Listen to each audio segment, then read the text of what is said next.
Here's today's First Word Daily Devotion. Well, we've made it all the way to January the 30th in our readings. I hope that you're enjoying reading the Bible. I sure am enjoying reading it with you. But we come today to Exodus, and here we have this story of Moses. This story of Moses is, of course, a very familiar story. It's a beautiful story that again highlights the plan and purpose of God, as well as demonstrates his mighty acts of salvation. And of course, we see him, just a few points to point out in our reading today. Look, for example, in Exodus chapter 2 and verse 15. Interestingly, that as Moses is fleeing from Pharaoh, he sits down by a well. Now, it's not uncommon for us to see wells in an agrarian society, in a agricultural society, but this is significant because wells begin to play a significant place in the biblical narrative. And look what happens here in verse 21. Moses was content to dwell with the man. She gave Moses his daughter Zipporah. She gave birth to a son, and he called his name Gershom.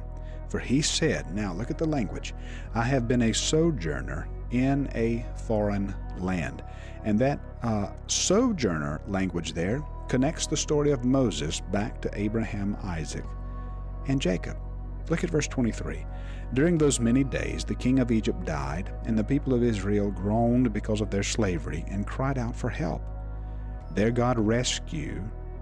cry for rescue from slavery came up to God. Now, pay attention.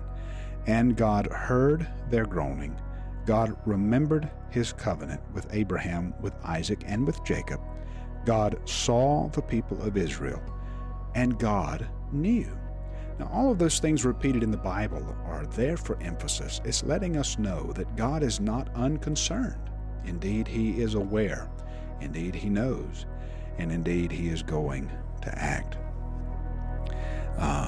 Look here at verse 6. We have in chapter 3 of Exodus, again, the connection with sojourner and Abraham, Isaac, and Jacob.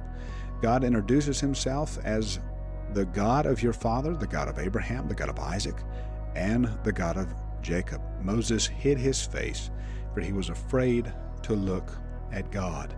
And there again, just to show us that the story is repeating and the story is continuing. God has not given up his plan, and indeed he still hasn't to this day.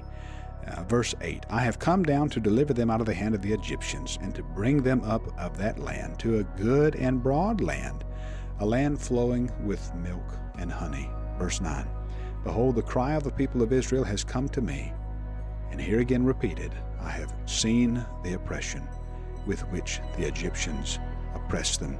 Of course, Moses is afraid. Verse 12, but I will be with you, and this shall be a sign for you that I have set you. When you have brought the people out of Egypt, you shall serve God on this mountain.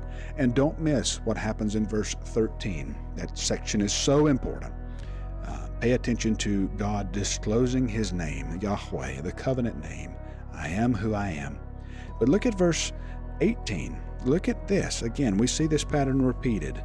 3 days journey into the wilderness. 3 days. The people of Egypt, the people of the Hebrew children were supposed to leave Egypt and go worship God. And it was only supposed to be a 3 days journey.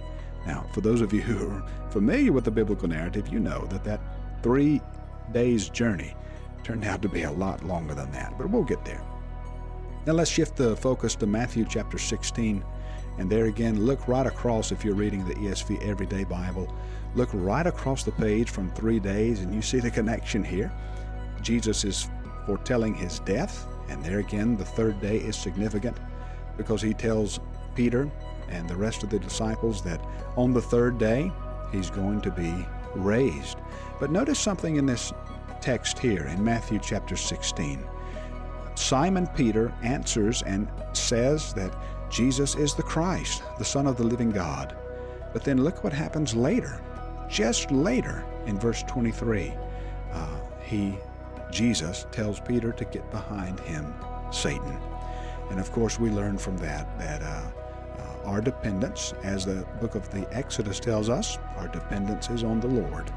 And if we needed a reminder that our dependence is on the Lord, then we just simply have to turn to the Psalms as we end our time together and remember that the Lord is the place where our salvation rests. We're reminded of that in verse 1.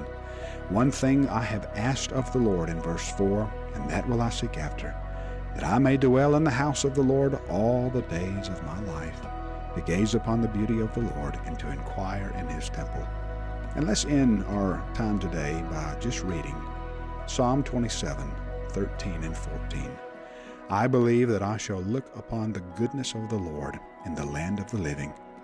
Wait for the Lord, be strong, and let your heart take courage. Wait for the Lord.